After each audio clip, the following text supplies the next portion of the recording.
Dear children, good morning. आज मैं इस वीडियो में जाति प्रथा को चुनौती इस चैप्टर पर आपका ध्यान आकर्षित करने जा रही हूँ और इसको आपको समझाने जा रही हूँ। तो आप बच्चों इसको ध्यान से देखिएगा, सुनिएगा और तत्पश्चात अपनी टेक्स्ट बुक को भी पढ़िएगा।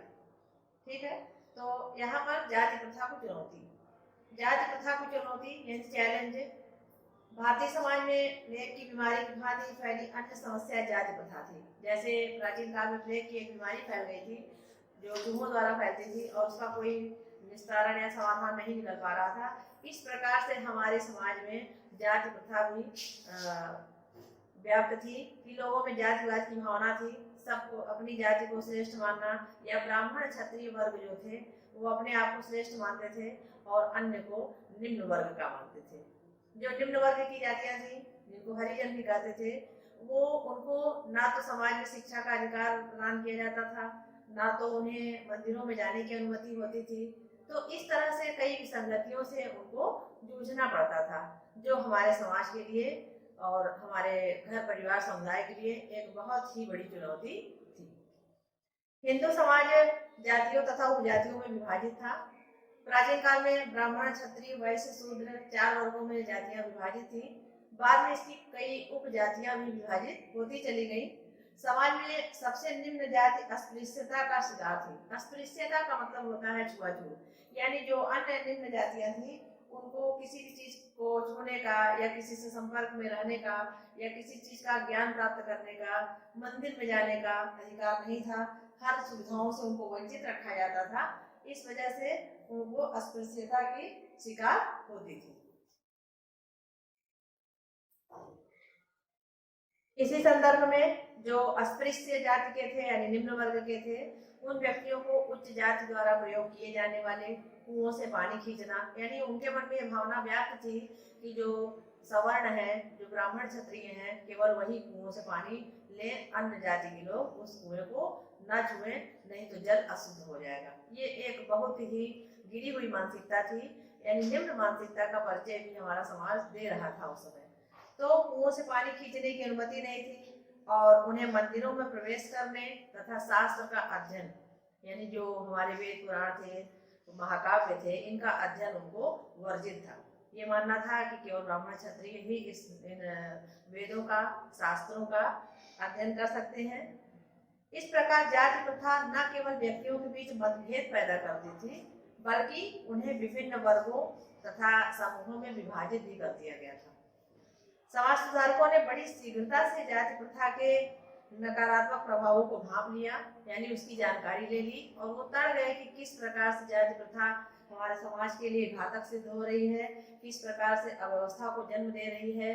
तो हमारे जो समाज सुधारक हुए, राजा राम मोहन राय जी या विवेकानंद जी, या इनमें कई समाज सुधारकों का नाम आता है, जैसे वीर सेलिंगम जी थे और पेरियार रामास्वामी जी थे, ज्योतिबा फूले जी थी। इन्होंने जातिवाद के प्रति या जातिवाद प्रथा की कुरीतियों को दूर करने के लिए अपनी एक बुलंद आवाज उठाई, क्रांतिकारी परिवर्तन लाने का प्रयास किया। बल्कि उन्हें विभिन्न वर्गों तथा समूहों में विभाजित कर दिया गया था। समाज सुधारकों ने बड़ी शीघ्रता से जाति प्रथा के नकारात्मक प्रभावों को भांप लिया, यानी इनसे सकारात्मक प्रभाव न पड़ के समाज में नकारात्मक प्रभाव पड़ता था, इनसे विसंगतियां उत्पन्न होती थी। इन चीजों को दूर करने का हमारे समाज सुधारकों ने प्रयास किया। आइए देखते हैं कि जाति प्रथा के सुधार में कुछ तर्क कि कैसे इनमें सुधार किया जा सकता है। आपने पढ़ा है कि हिंदू समाज 4 वर्णों जैसे ब्राह्मण, क्षत्रिय, वैश्य और शूद्र इनमें विभाजित था। धीरे धीरे हिंदू समाज हजारों जातियों एवं उपजातियों में विभाजित होता चला गया, यानी ब्राह्मण, क्षत्रिय, वैश्य, शूद्र के साथ साथ कई अन्य जातियों का प्रादुर्भाव हुआ और उस तरह से हमारे समाज में वो विभाजित होते गए। इन जातियों तथा उपजातियों ने अपने अपने रीति रिवाज एवं परंपराएं अपना ली, यानी जाति का तो विभाजन हुआ ही, इनकी रीति रिवाज, इनकी परंपराएं, इनकी संस्कृति ये सब अलग होती चली गई। प्रारंभ में जातियां व्यवसाय के आधार पर निर्धारित हुई, यानी जो जिस कार्य को करता था, जैसा बिजनेस करता था, वैसे उसकी जाति हो जाती थी। ये जातियां व्यावसायिक समूह थी। समय बीतने के साथ साथ ये समूह वंशानुगत तथा इसमें कुछ कठोरताएं आ गई, लगभग जल न टपकने वाले टिक्कों के समान बन गए। यानी इनमें कोई लचीलापन, कोई परिवर्तन होने की गुंजाइश नहीं रह गई। इतना ये कट्टरता से व्याप्त हो गया समाज में, तथा इनमें परस्पर कोई प्रत्यक्ष अंतर संबंध नहीं था।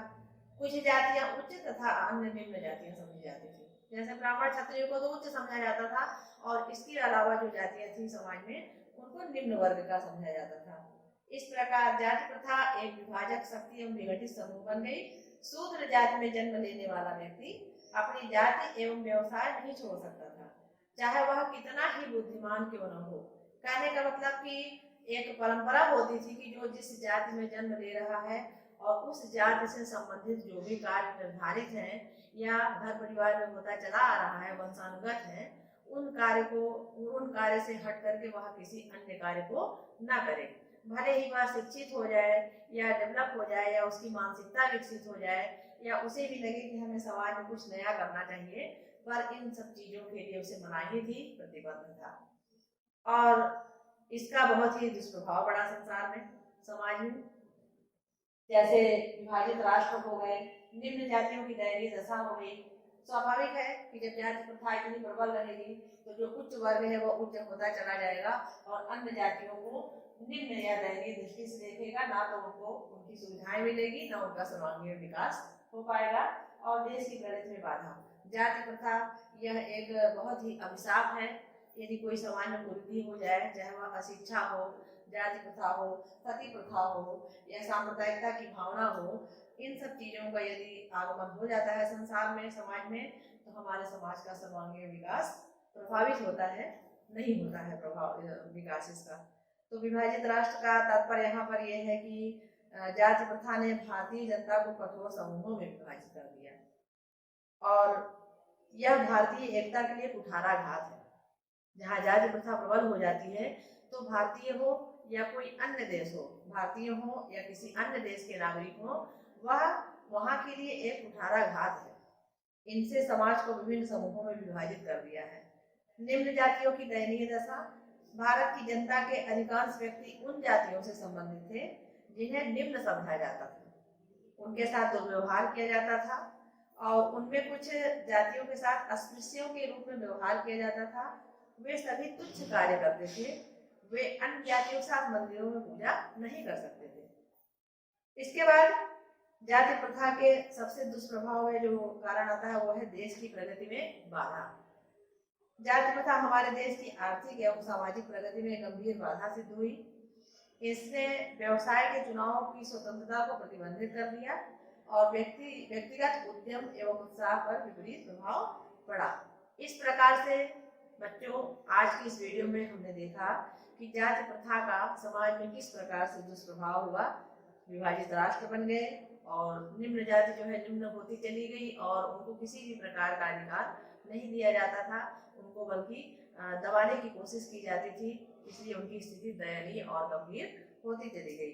और जब जाति प्रथा संसार में, समाज में व्याप्त है तो उस देश का विकास रुक जाता है, वहीं पर बाधित हो जाता है, उसकी प्रगति रुक जाती है। तो आइए हम सब मिलकर के इस जाति प्रथा को जाति प्रथा उन्मूलन करने का निश्चय करें और अपने मन में या घर में, परिवार में, समाज में जहाँ भी ऐसी मानसिकता हो, इस मानसिकता पर कुठाराघात करें, यानी हम एक स्वस्थ समाज का निर्माण करने का सहयोग करें। तो इस चैप्टर से, इस वीडियो से अब तक हमने यही सीखा। तो बच्चों, आशा करती हूँ कि आपको यह वीडियो अच्छा लगा होगा। आप इस पाठ को पुनः ध्यान से पढ़ेंगे। नेक्स्ट वीडियो में नेक्स्ट पैराग्राफ पर ले चलूंगी। तब तक के लिए a lot of thanks for watching.